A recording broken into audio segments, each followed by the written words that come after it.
aquí dice sin discontinuidad tisular. Puede ser que no haya ruptura de tejido, pero sí puede haber ruptura de algún vaso sanguíneo o algún capilar. Depende de qué tan duro, tan fuerte sea el trauma.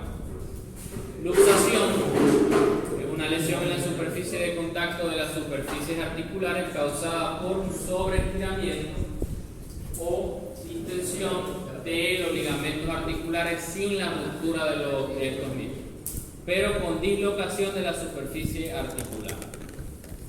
Este término luxación se parece a lo que vimos anteriormente. ¿Cuál era el que vimos anteriormente? Al desgarre. Pero en este caso, cuando hablamos de luxación, siempre va a hacerse referencia a la superficie de contacto de las superficies articulares. Cuando hablamos de luxación, es digamos, el caso más común de una luxación. ¿Cuál sería? ¿Ustedes hayan escuchado? Hombro, coxo femoral. Simplemente la cabeza, y en el caso del coxo femoral, la cabeza del húmero del fémur, sale de la fosa acetabular. Al salir, eso es una luxación. Y hay un sobreestiramiento, porque hay ligamentos que son los que mantienen fija la cabeza, dentro de la cabeza del fémur a la fosa acetabular. Cuando esos ligamentos se sobreestiran, la cabeza obviamente va a tener la capacidad de salir, sea de hombro o si hablamos de coxo femoral. Esguince también es un término que han escuchado mucho, es la discontinuidad en la superficie de contacto de las superficies articulares por distensión o estiramiento del ligamento. Aquí lo que ocurre es que esos ligamentos están en esa articulación, se sobreestiran y esa articulación o esa superficie articular, mejor dicho, en esa superficie articular, producto de ese sobreestiramiento, también se produce como una luxación. O sea, la articulación sale, digamos más así, por ejemplo, si la articulación es así, recuerden que nunca está pegada, siempre está así. Si la articulación es así y hay un esguince, hay un movimiento excesivo, digamos que la articulación solamente puede hacer así. Cuando hay ese sobre estiramiento excesivo por un esguince, hizo así. O sea, la articulación sobrepasó, o la capacidad articular de la articulación sobrepasó su capacidad. Abrasión o esporeación, pérdida de las capas superficiales por roce o acción erosiva o abrasiva de objetos rojos. En epitelios internos se conoce como erosión. En ese caso, me da un ejemplo de erosión. Si hablamos de epitelios internos. Como un acceso, profe. Erosión hacia el exterior. O sea, va a ser, ¿no?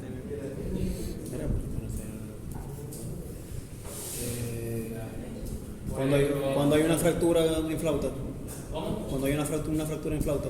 No, pero estoy hablando de la parte de epitelio. Pues rompe el músculo y rompe la piel. Por ejemplo, a nivel intestinal, cuando hay enfermedades que te generan enteritis, que te generan inflamación de ese intestino, se pierden esas capas superficiales epiteliales y hay una erosión. Incluso también pasa a nivel de estómago, a nivel de ¿qué? A nivel de esófago, a nivel de tráquea, que hay erosión o pérdida de esas capas más externas del epitelio. Y en el caso de la parte externa, cuando hay un exceso de, digamos, una acción erosiva excesiva.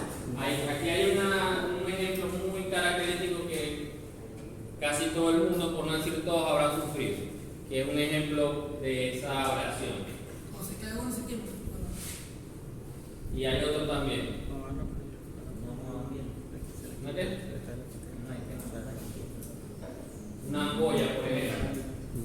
En esa ampolla, ese roce, esa acción erosiva entre la piel y el zapato, también genera una abrasión, que por supuesto genera la ampolla, pero hay pérdida de esas capas superficiales. Sí, porque pierde las capas más superficiales. ¿Cómo? Sí, pero ese ya de origen inmunológico. Pero sí, o sea, lo que quiero decir con excoriación es que se pierden las capas más superficiales, ya sea de la piel o del tejido que esté afectado. Cuando hay pérdida de las capas superficiales hablamos de abrasión o excoriación. Dale. Otras causas físicas: úlcera, solución de continuidad epitelial con exposición de la membrana basal, corium o lámina propia. Se pierden las capas más superficiales y queda expuesta la membrana basal, corium o lámina propia.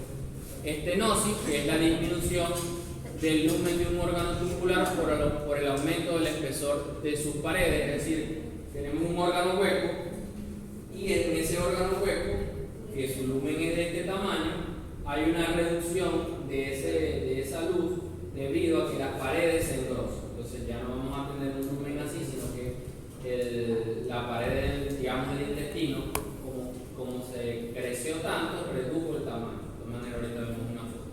Obstrucción, que es el cierre del lumen de un órgano tubular por atascamiento de un cuerpo extraño. Compresión, que es la disminución del lumen de un órgano tubular como consecuencia de la presión ejercida sobre su pared por una masa. En este caso tenemos el órgano tubular y aquí hay una masa que presiona a ese órgano tubular y va a reducir también su luz o su lumen. Constricción, que es la presión en forma anular de un órgano hueco con disminución de su lumen. Vamos a ver que hay una presión en todo el tubo que va a disminuir, aquí va a disminuir la luz del mismo. Dislocación de un órgano se refiere al cambio de lugar o desplazamiento de un órgano de su sitio normal. El ejemplo más clásico y más común de dislocación de un órgano es la hernia, donde hay la protrusión de una víscera o una porción que está envuelta en un saco seroso causado por un defecto congénito de la pared peritoneal. Es decir, no hay cierre o hay un cierre incompleto de esa pared peritoneal, queda un pequeño espacio por donde la víscera va a protruir. Y sabemos que estamos ante la presencia de una hernia siempre, porque al momento de hacer la palpación siempre vamos a sentir lo que se conoce como el anillo herniano, que es precisamente ese hueco o ese espacio por donde, que no cerró, por donde la víscera va a protruir. O sea, vamos a tener la capacidad de agarrar la víscera que está protruyendo y la vamos a poder volver a meter a través de ese hueco. Obviamente, como está abierto, va a volver a salir. Pero al momento de hacer la palpación, siempre vamos a sentir, como si colocáramos el dedo así, siempre vamos a sentir lo que se conoce como el anillo herniano. Vólvulo consiste en la torsión de un asa intestinal a través de su base mesentérica. Si tenemos un intestino que dio la vuelta sobre su misma base y se estranguló. Torsión, rotación de un órgano sobre su eje longitudinal, muy parecido al vólvulo. El órgano lo que hace es que rota sobre su eje y se estrangula. Intussusección, invaginación o telescopía de un segmento intestinal dentro de otro. En este caso, cuando hablamos de intussusección, es como si observáramos. Ustedes han visto los telescopios que se van sacando así. Eso es lo que pasa en el intestino, como si agarráramos el intestino y lo fuéramos metiendo dentro de sí mismo. Y por supuesto eso va a generar obstrucción. ¿Qué es esto? De acuerdo a todos los que hemos visto. Una llaga de verano, pero ¿qué lesión es? ¿Es qué? ¿Cómo? No, porque ahí no hubo roce con nada. Erosión. Y como se desprendieron las capas más superficiales de la piel, ¿qué ocurrió? ¿O qué consecuencia llevó? A una úlcera. Entonces hay en primer lugar una erosión y en segundo lugar una úlcera, cuando se hace una erosión ulcerativa. Aquí tenemos ejemplos, fíjense lo que les decía, esta es la pared abdominal, aquí hubo un defecto, esta pared no cerró, sino que quedó abierta y por allí protruye la víscera. Estaríamos entonces ante la presencia en este caso, de una hernia abdominal. Si nosotros agarramos, pues podemos tener la capacidad desde afuera de volver a meter esta asa intestinal hacia adentro. Y al momento de palpar, vamos a sentir ese anillo herniano. Profe, ¿por qué cuando dicen que cuando uno hace un Porque cuando tú haces peso, al hacer ese peso, haces más presión sobre esa zona. Entonces tienes la capacidad, tienes la posibilidad de que esa pared abdominal, por la presión que estás ejerciendo, porque cuando tú haces mucho peso, vas a presionar el abdomen. Cuando tú haces mucho peso, como estás presionando el abdomen, hay probabilidad de que esa pared intestinal se abra, se rompa, y por allí va a producir la víscera. Adhesión, que consiste en la unión, en este caso, de dos vísceras intestinales o dos fragmentos intestinales. Esto es lo que les decía yo de intussusección, un fragmento intestinal que se mete dentro de sí mismo. Entonces, si yo agarro aquí el fragmento intestinal, lo puedo hacer así y lo saco desde la parte interna. Por supuesto que esto va a generar una obstrucción en el intestino. Y esto es volvulotorsión, un asa intestinal que va a dar vuelta sobre su base mesentérica y va a generar una estrangulación. Todo esto que vamos a ver aquí va a sufrir de un infarto o de una anoxia, porque al estar enrollado, ahí no va a haber circulación. Ahí se detiene por completo la circulación. Allá va. Otro ejemplo de hernia umbilical, en este caso, la víscera va a protruir a través del ombligo, que también es un espacio que se puede romper, y la hernia inguinal, donde la víscera intestinal va a salir, en el caso del hombre o del macho, va a salir a través del testículo. ¿Qué sería eso? Una hernia inguinal. Una hernia umbilical. Yo puedo agarrar aquí y hundir la víscera y volverla a meter. Pero obviamente se va a salir porque está el espacio abierto. Un faloflebitis. Tenéis que palparlo. Si se sigue el anillo, debe ser un lipoma. ¿Qué edad tiene? Debe ser un lipoma. Si es así, no mueves así. Ponerse un cero, mandarina, ¿verdad? Cuando se le sale Cirugía, abrir ahí, cerrar la pared, meter la víscera, obviamente, y cerrar el la pared. lechón, Con sutura. le da mandarina. Sí. Se va a generar. No, y bueno, se hace más que todo en perros y en caballos. Se coloca una malla especial que es tolerada por el cuerpo, para que dependiendo del tamaño de la hernia también, porque si es muy grande tienes que poner malla, te va a bloquear o a cerrar ese espacio. Esto es una obstrucción. Esto le pasó a un perro de un profesor, le dieron sopa y el perrito ya llevaba como 4 días que no comía, que estaba deprimido. Le hicieron un ecograma y detectaron un cuerpo extraño. Cuando le fueron a hacer la enterotomía, descubrieron esto, que es una tusa de jojoto. Provocó la obstrucción, una tusa de jojoto. Estaban comiendo el vino y le dieron todo lo que quedó y el perro se tragó la completa del jojoto. ¿Qué sería esto? Volvulotorsión. La asa intestinal dio vuelta sobre su eje. Fíjense el color. El color de la asa que está torcida comparamos con el otro fragmento del asa. Porque esa torsión, por supuesto, va a bloquear por completo la circulación de la sangre. Sí. ¿Esto qué sería? Una intussusección. Una intussusección. Aquí está el pedazo de intestino metido dentro del otro. ¿Cuándo puede ocurrir intussusección? Cuando hay diarrea crónica, diarrea constante, donde hay un excesivo peritaldismo, el intestino se está moviendo,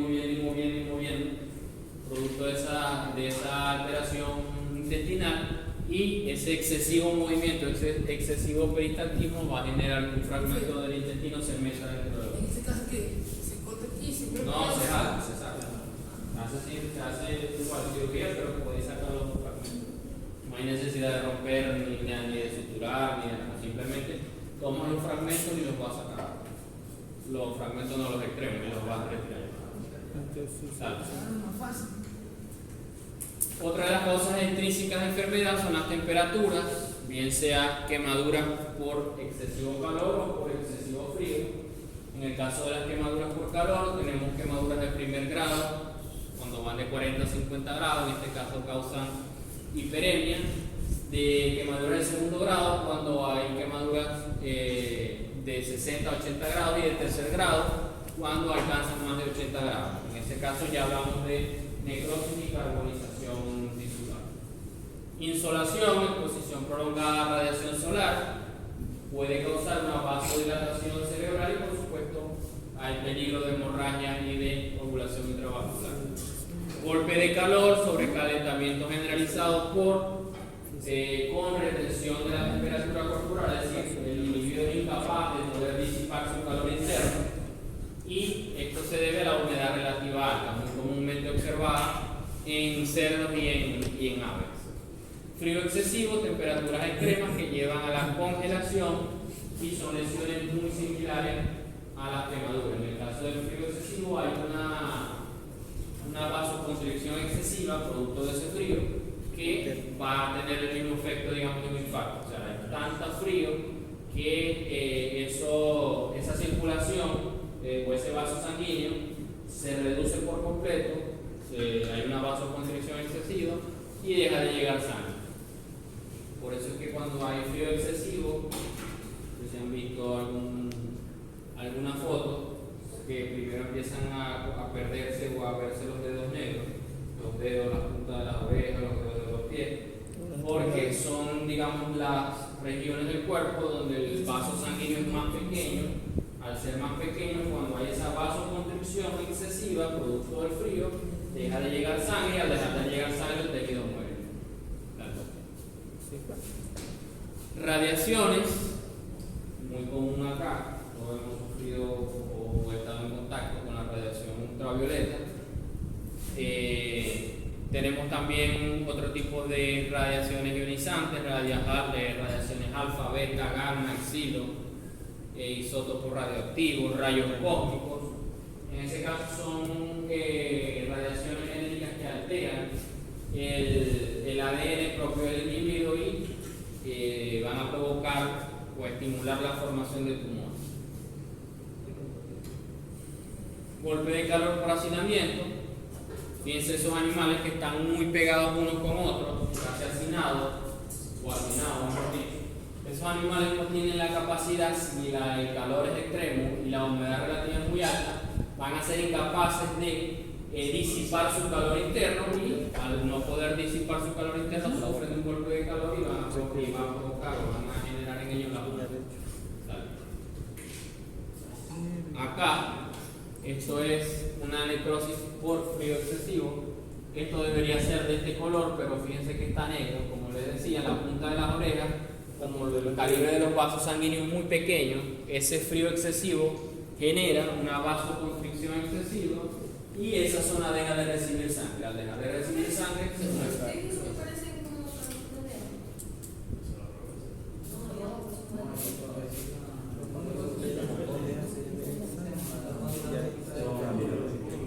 Los cóndilos. Esto. Pasa que dice no me importa que no le. Sí, otro ejemplo de quemaduras por frío excesivo, de igual manera, en este caso toda la cabeza. Dale. Electricidad, otra de las causas de crisis de la enfermedad. El paso de corriente eléctrica por el cuerpo genera calor por la resistencia al flujo eléctrico ejercida por los diferentes tejidos. Es decir, cuando pasa la electricidad o dentro del individuo, el cuerpo actúa como una gran resistencia, y esa resistencia va a generar un calor excesivo, y ese calor excesivo, por supuesto, va a quemar los tejidos. Se producen contracciones musculares determinadas por estímulo nervioso. Al fin y al cabo, la electricidad también va a tener ese efecto de estímulo nervioso, va a generar necrosis tisular, coagulación de proteínas y la muerte por parálisis nerviosa y cardiorrespiratoria. El corazón se detiene producto de ese estímulo nervioso y genera la muerte del individuo. Otra de las causas de enfermedades: presión atmosférica, cambios bruscos de presión provocan que el estado de los gases sanguíneos que están normalmente disueltos en la sangre pasen de estado líquido a estado gaseoso y van a formar un émbolo gaseoso. ¿Saben lo que es un émbolo gaseoso? Una burbuja, como una burbuja de aire en la vena o en la arteria, en la circulación, y va a tener la capacidad de poder bloquear la circulación. O sea, esa burbuja puede estar circulando, pero cuando pase por un vaso sanguíneo más pequeño puede quedarse atascada y bloquear por completo la circulación. Eso se observa comúnmente en los buzos cuando ellos descienden a baja profundidad y no pueden ascender de manera inmediata. Tienen que subir lentamente o entrar en una cámara hiperbárica para que ese cambio de presión no sea brusco, sino que sea progresivo. Porque si salen bruscos, si hacen un cambio de presión brusco, se va a generar esos gases que normalmente estaban disueltos, van a pasar a un estado gaseoso. Sonido: los de alta frecuencia, que por supuesto causan lesión timpánica, obstáculos respiratorios, inmersión, estrangulamiento, estenosis, obstrucción de vías aéreas, todos van a provocar la muerte por asfixia. Dentro de las causas tóxicas químicas: tóxicos exógenos, metales pesados, álcalis, ácidos, venenos de serpientes, venenos de algunos insectos, plantas tóxicas, sustancias que son inocuas, digamos así, pero que pueden provocar en ciertos individuos enfermedad. Por ejemplo, una solución glucosada en una persona con un individuo pues, con hiperglicemia o diabetes. Tóxicos endógenos que inhiben procesos de oxidación y síntesis proteica celular. ¿Quién me da un ejemplo de un tóxico endógeno? Una sustancia tóxica que es endógena, o sea, propia del organismo. El CO2, pero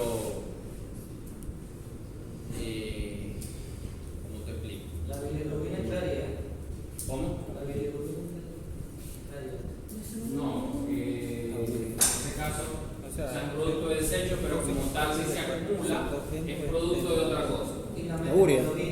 Cuando hay un aumento de urea del boom. Urea, boom, son sustancias tóxicas.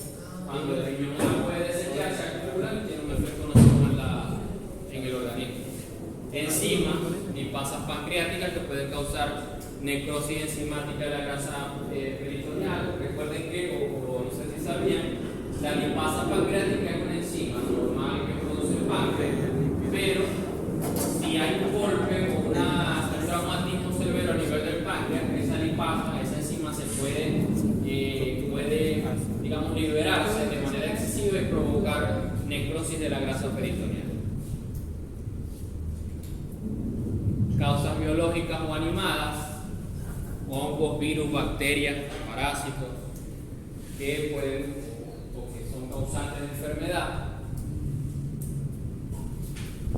Vamos a ver si saben qué es esto. Una garrapata, pero ahí.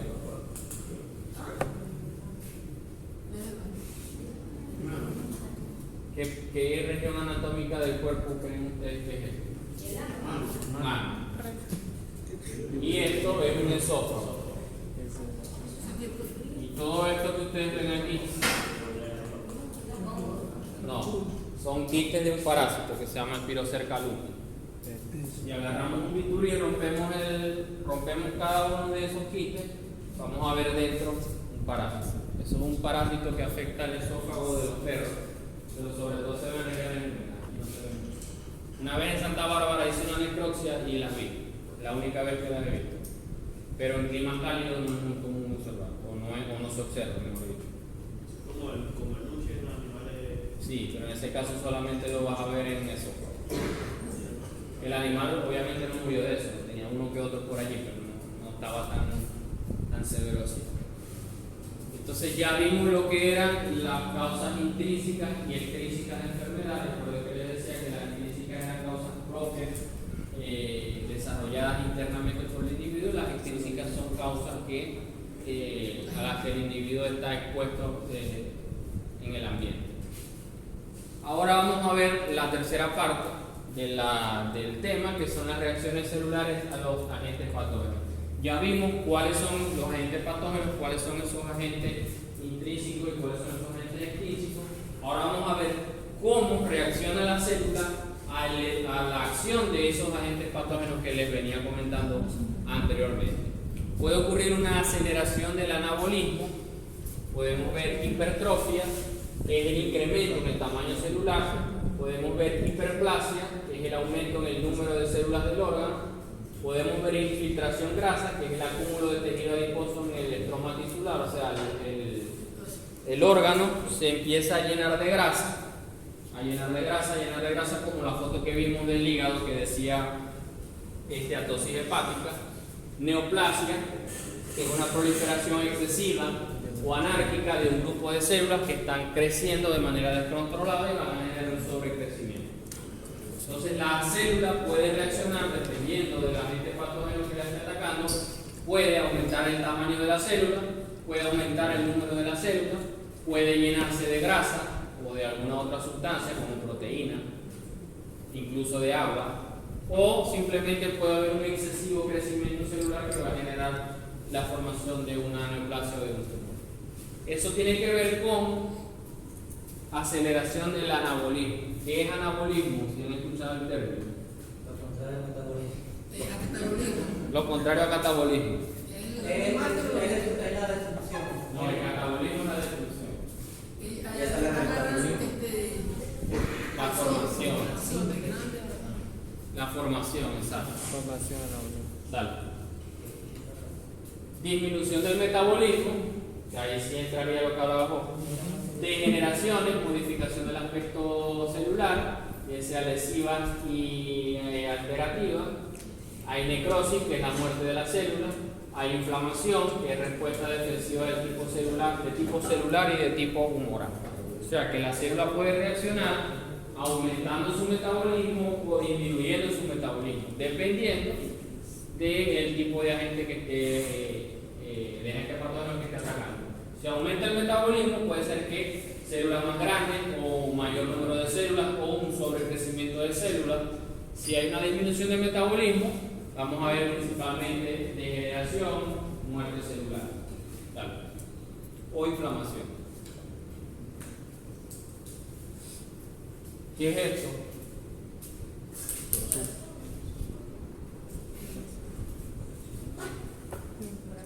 Un corazón. ¿Ay, qué pasó ahí?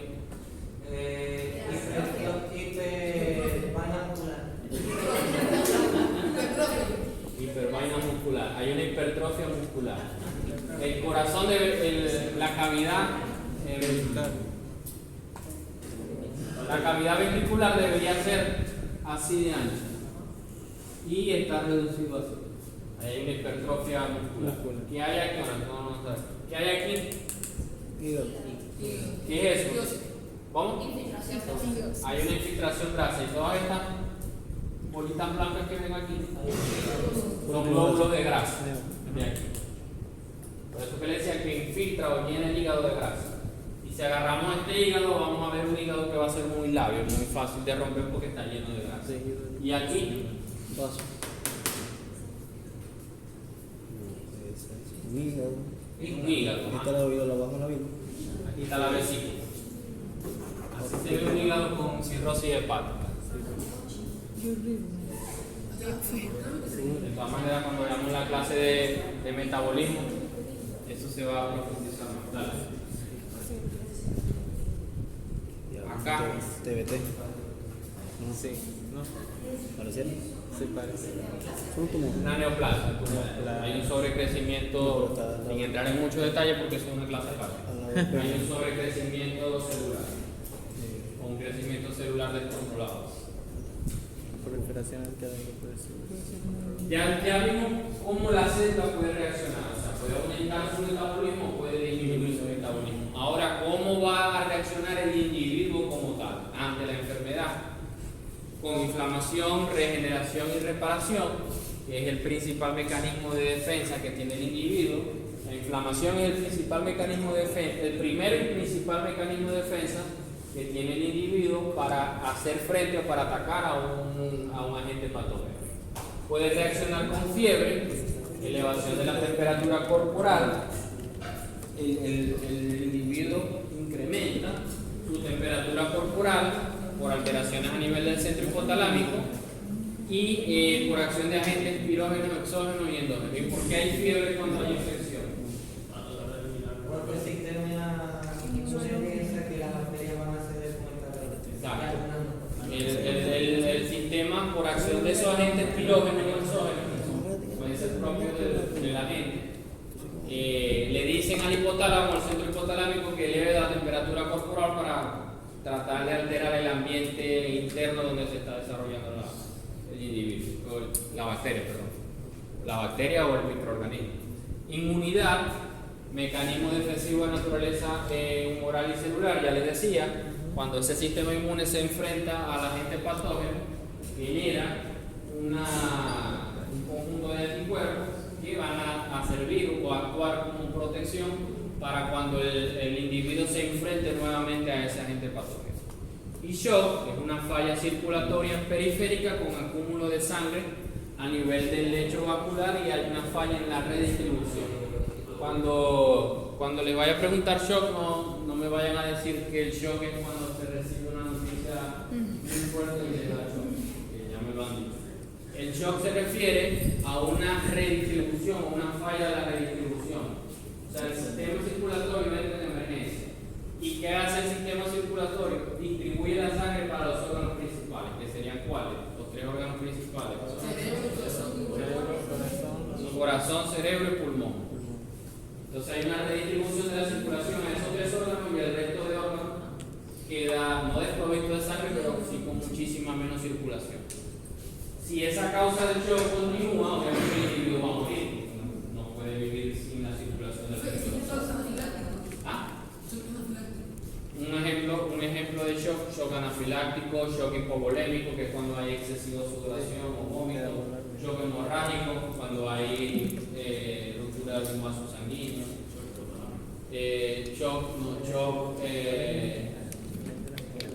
Una por intoxicación. Anafiláctico, shock cardiogénico, que es cuando el corazón se detiene, y por supuesto al detenerse el corazón no va a haber distribución de sangre. Lesión celular. Ya vimos entonces cómo reacciona la célula ante el agente patógeno y cómo reacciona el individuo como tal ante el agente patógeno. Ahora vamos a estudiar la parte celular de cómo vamos a saber nosotros que una célula está o no lesionada al verla a nivel del microscopio.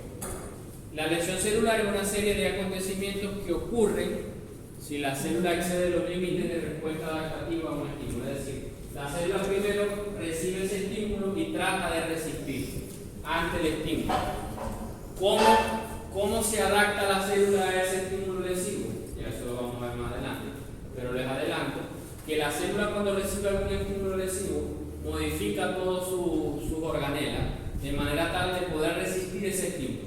Si el estímulo continúa, llega un momento en que la célula obviamente no va a poder resistir más y se va a lesionar. Ya en ese caso vamos a hablar de dos tipos de lesión. Lesión reversible, donde si el estímulo cesa, la célula puede volver a su forma normal, y lesión irreversible, donde hay un punto de no retorno. El estímulo se mantuvo allí, la célula, en primer lugar, la célula trató de resistir, no pudo, entró en la fase de lesión irreversible, no pudo, hasta que finalmente, como el estímulo permaneció allí, llega a la fase de lesión irreversible y es muerte celular y por supuesto necrosis. Claro. Entonces fíjense, más o menos un gráfico de lo que les acabo de decir. Tenemos una célula que está normal, es decir, está en homeostasis. Esta célula, al recibir un estímulo lesivo, bien sea por estrés o por cualquier otro estímulo, primero va a tratar de adaptarse y de sobrevivir a ese estímulo. Si el estímulo continúa, pasa de la fase de adaptación a la fase de lesión. Primero hay una lesión que es reversible, o sea que la célula va a tener la capacidad de volver a su estado original si el estímulo lesivo cesa, O por el contrario, si ese estímulo lesivo continúa, la célula va a pasar de una fase de lesión reversible a una fase de lesión irreversible. Cuando llega a la fase de lesión, a la fase irreversible de lesión celular, ya lo que va a ocurrir es muerte de la misma y necrosis. Dale.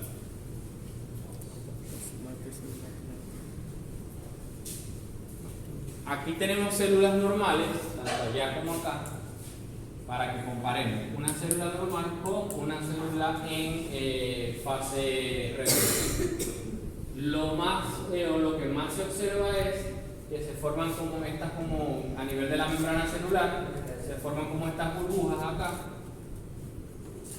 Cuando veamos esas lesiones o esas burbujas allí, vamos a observar entonces que estamos en fase de lesión celular reversible. También a nivel de la mitocondria y del retículo endoplásmico vamos a ver que estos se comienzan como a hinchar. Fíjense, comparen el tamaño de esta mitocondria con esta. Esta está como más hinchada. Igual acá con el retículo endoplásmico. Si comparamos aquí el retículo con este, vemos que este está como más hinchado. Es una forma de la célula reaccionar ante un estímulo lesivo. Si el estímulo lesivo cesa, o sea, ya no hay más estímulo lesivo, la célula va a tener la capacidad de volver a su estado original. Pero si por el contrario el estímulo lesivo continúa, lo que se va a generar es la muerte de la célula y la necrosis del tejido. Vamos a ver entonces acá ruptura del lisosoma, o sea, comienza una digestión desde la parte interna de la célula hacia afuera, hay ruptura del lisosoma, vemos que hay condensación del núcleo, formación de cuerpos densos a nivel de la mitocondria, se forman estas figuras de mielina y finalmente hay una fragmentación completa de la membrana celular y la célula por supuesto muere y hay necrosis o destrucción del tejido. Entonces la célula en primer lugar trata de resistir a ese agente lesivo y al momento de resistir a ese agente lesivo vamos a ver un conjunto de cambios que son reversibles, pero que si continúa ese agente lesivo atacando allí, va a llegar a una fase de lesión celular irreversible que ya va a provocar o va a generar la muerte del tejido. ¿Vale? ¿Cómo puede reaccionar la célula para adaptarse? Ya lo veíamos en el caso del corazón y aquí lo vemos. Una de las maneras que tiene de la célula para adaptarse es a través de la hipertrofia y de la hiperplasia. Por ejemplo, en el caso de los caballos de carrera, son animales que están sometidos a una constante actividad física. ¿Cómo hacen sus músculos, sus células musculares para adaptarse a ese excesivo ejercicio? Hay hipertrofia y hay hiperplasia para tratar de aumentar la capacidad funcional de ese músculo, porque son músculos que están sometidos a un excesivo ejercicio. Entonces en este caso lo que hacen es aumentar. Sin embargo, en el caso del corazón, esa respuesta adaptativa o ese incremento en el número y en el tamaño de la célula va a ser perjudicial. En personas con hipertensión, al tener la presión sanguínea alta, el corazón va a necesitar bombear con más fuerza para tratar de romper esa presión. Y ese incremento en el trabajo del corazón, en esa presión que ejerce el corazón, va a generar también esa hipertrofia e hiperplasia, que en este caso va a ser perjudicial porque va a reducir el espacio del ventrículo. Entonces, por más fuerza que el corazón pueda bombear, el espacio interno es tan pequeño que no va a bombear mucha sangre. Y de allí lo que va a derivar es a un infarto cardíaco, que es esta zona blanquecina que ustedes ven aquí, que por supuesto va a provocar la muerte del individuo. ¿Vale? Entonces fíjense que en este caso el corazón trató de adaptarse, se adaptó, pero llegó a una fase donde hay lesión celular irreversible, una fase de no retorno y hay la muerte tanto celular, tisular como del individuo. Otra de las formas en que la célula puede reaccionar a esa lesión lesión celular aguda, ya les dije, lesión reversible e irreversible, muerte celular, alteraciones subcelulares de la lesión subletal y crónica, adaptación celular, ya lo veíamos, cuando aumentaban el metabolismo, hablábamos de hipertrofia, de hiperplasia, de neoplasia o de metaplasia, cuando había una disminución del metabolismo, hablábamos de atrofia, acumulaciones intracelulares, como en el caso del hígado, que comenzaba a llenarse de lípidos, pero puede llenarse de otras sustancias como carbohidratos y proteínas, calcificaciones patológicas, como el ejemplo que les daba yo del exceso de vitamina D, comienzan las calcificaciones en órganos o en tejidos sanos, y cuando hay necrosis, que también puede ocurrir calcificaciones, producto de esa muerte del tejido, comienzan a depositarse en ese tejido que está muerto, comienza a depositarse, sale de calcio. Y el envejecimiento celular, que es un proceso del cual obviamente nadie va a escapar. A medida que el individuo se va haciendo más viejo, que va teniendo mayor edad, ese funcionamiento celular normal va a disminuir, se va a ver afectado. Principios relevantes para las diferentes formas de lesión celular: los sistemas intracelulares vulnerables sobre los cuales actúa un agente lesivo. Ya lo veíamos, les decía que afectaba núcleo, que afectaba mitocondria, que afectaba retículo endoplasmico, que afectaba lo que era la membrana celular. En este caso, mantenimiento de la integridad de las membranas celulares, homeostasis iónica y osmótica de las células y las organelas. Eso, hay ciertos agentes lesivos que atacan específicamente la membrana celular. Respiración anaeróbica, hay ciertos agentes lesivos que atacan específicamente, se ve afectado principalmente a nivel de mitocondria. Síntesis proteica, preservación de la integridad del aparato genético de la célula, es decir, del núcleo. Entonces esos son, digamos, si tratáramos a la célula como una persona, ese sería el corazón, el cerebro y los pulmones de la célula. Son los principales organelas afectados durante una lesión celular. Entonces el corazón, los pulmones y el cerebro de la célula son la membrana celular, la mitocondria, el retículo endoplasmico y el núcleo. Esos son los organelos principales de la célula. O sea, esos son el cerebro, el corazón y el pulmón de la célula. Que se afecta con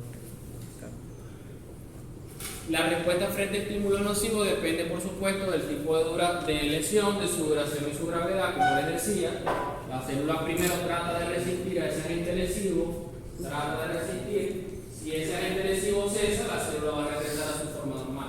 Pero si continúa, llega una fase que se hace una fase de no retorno, donde hay una lesión irreversible y la muerte de la misma célula. Los cambios morfológicos de la lesión celular se hacen evidentes solo después de haberse alterado sistemas bioquímicos críticos del interior de la célula. ¿Cuáles eran esos sistemas críticos del interior de la célula? Era ¿cómo? Membrana celular, mitocondria, retículo endoplasmico y núcleo. Solamente cuando alguno de esos cuatro organelos estén afectados es que nosotros vamos a poder ver. Siempre vamos a empezar. Solamente cuando alguno de esos cuatro sistemas se ve afectado es cuando vamos a verlo desde el punto de vista mecanismos bioquímicos importantes en la mediación de la lesión y muerte. ¿Cuáles son esos? Ya vimos, mejor dicho, cuáles son las partes críticas de la célula. Ahora, ¿qué puede provocar lesión en la célula?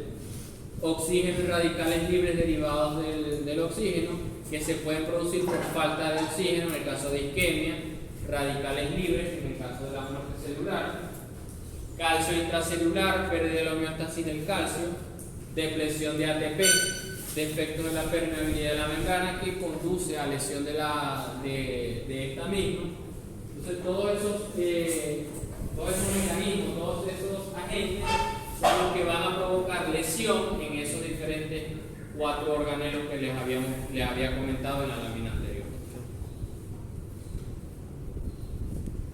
Papel crítico del oxígeno en la producción de lesión celular. Aquí hay un isquemia, fíjense que aquí hay un bloqueo, deja de recibir sangre, como consecuencia va a disminuir la producción de oxígeno y esa disminución, la producción no, la llegada, perdón, de oxígeno, y ese bloqueo o esa isquemia va a generar la formación de especies activas de oxígeno, que son estos radicales libres, que son radicales tóxicos, que van a tener la capacidad de provocar lesión celular tanto a nivel de la membrana, a nivel de la mitocondria, como a nivel del núcleo y del retículo Yo endoplasmático. no me sé cuáles son esas calles, solo sé que están acá arriba. Más abajo Dale. de forma bien. Arriba no más abajo de forma bien. Digo así. Cuando hay disminución del ATP, se reduce la actividad de la bomba sodio-potasio dependiente de energía que está localizado a nivel de la membrana. Recuerden esa acción que tiene esa bomba sodio-potasio, permite ese intercambio entre sodio y potasio para mantener la permeabilidad de la célula. Cuando esa membrana se ve alterada por disminución del ATP, hay un descontrol por allí y la célula comienza a hincharse o a llenarse de agua. Se altera el metabolismo energético celular, disminuye los depósitos de glucógeno y disminuye el pH intracelular. Todo eso ocurre cuando la célula está siendo atacada por un agente lesivo a nivel o como consecuencia de la disminución del ATP.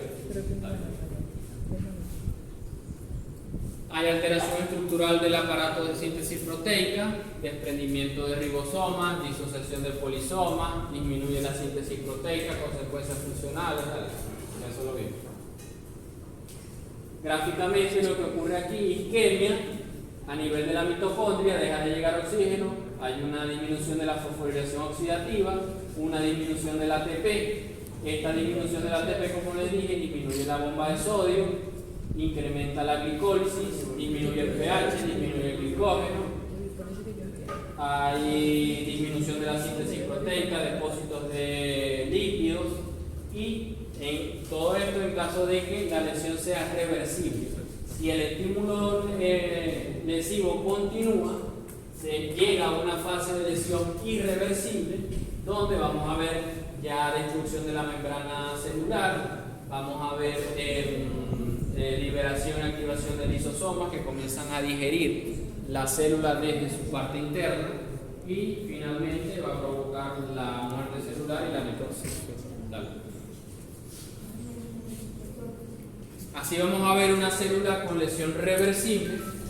Fíjense que lo que más llama la atención son esas vesículas que ven acá, ahí como allí.